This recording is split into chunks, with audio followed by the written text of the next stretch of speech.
Thomas's Milkshake Muddle. Once a year, the children of Sodor are all invited to a special summer party. There was to be ice cream and cake for everyone. Every engine wanted to be the one to take the children to the party.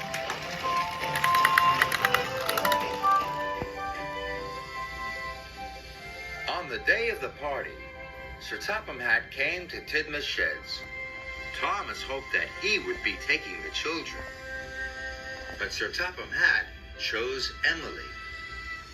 He had other jobs for Thomas. Thomas, first you ought to go to the dairy to collect milk to make the ice cream. Then you must go to the farm on the other side of the island to collect butter for cakes. All in time for the children's party. Thomas set off proudly.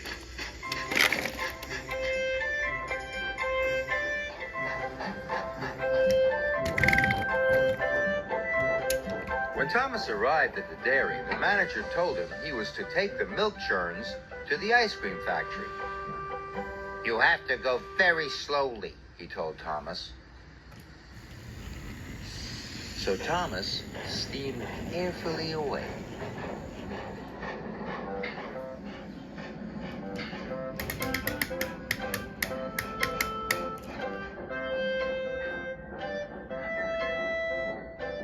When Thomas stopped at a signal, he met Emily. "Hello, Slowcoach," she whistled. "I'm not being a slow coach," huffed Thomas. "I'm being reliable."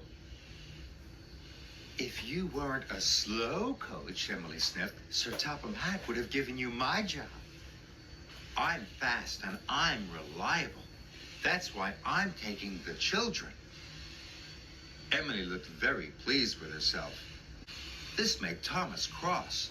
"I can be as fast as you," he huffed. "I'll race you to the next signal," Emily whistled, and she steamed quickly away. Thomas wished after her as fast as his pistons would pump. As he raced along, the milk churns rattled and rocked. They biffed and bashed. And at the next signal, Thomas raced ahead of Emily. Thomas was very pleased. He steamed off with the ice cream factory, but he had completely forgotten about going slowly. The ice cream factory manager was very happy. Thomas had delivered the milk in record time. Now the factory could make the ice cream for the party. But when the manager looked into one of the churns, he was very surprised. "This milk is almost butter," exclaimed the manager. The factory manager asked Thomas if the churns had rattled around. Thomas looked worried. "If you shake milk for long enough, it turns to butter," he told Thomas. Thomas was very upset. The factory manager was cross. "You must go back to the dairy and get more milk. And remember to go slowly this time," he said sternly.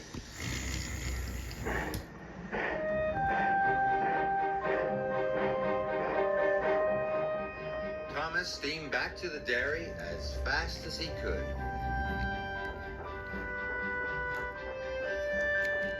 When Thomas arrived back at the dairy, Sir Topham Hatt was there. He was very cross. "Thomas, it is nearly time for the party, and you still have not collected the butter from the other side of the island. The children will have no cakes for the party." Thomas felt terrible. Thomas trundled slowly and carefully back to the ice cream factory. He didn't feel reliable. He had let everyone down.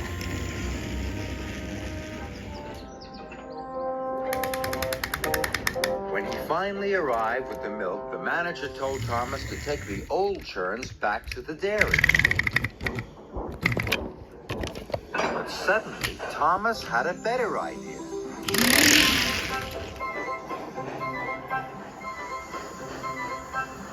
Thomas steamed along with the milk churns even faster than he had before. He huffed up Gordon's Hill and chuffed down to the valley. He raced like a rocket, and he wheeshed like the wind. The churns in Thomas's freight cars rattled and rolled. They clanked and crashed, and biffed and bashed. Even the cows and sheep looked up to see what the noise was. But Thomas couldn't stop until he got to the bakery. As he arrived, he blew his whistle long and hard. "I need butter, not milk," cried the baker. He was surprised to see the milk churns. "Look inside the churns," tooted Thomas. The baker couldn't believe his eyes. The almost butter was now butter, enough to make all the cakes for the party. Sir Topham Hatt heard what Thomas had done. He came to see him. Thomas thought Sir Topham Hatt would be cross. He was very worried. But Sir Topham Hatt smiled. "Thomas, you have saved the children's party," he boomed. "So today, that makes you the most reliable engine on the whole of Sodor." And later, Thomas had his most important job yet. As guest of honor at the children's party. There was lots of ice cream and plenty of cakes. Everyone had a wonderful time. The children cheered for Thomas. Thomas felt very proud.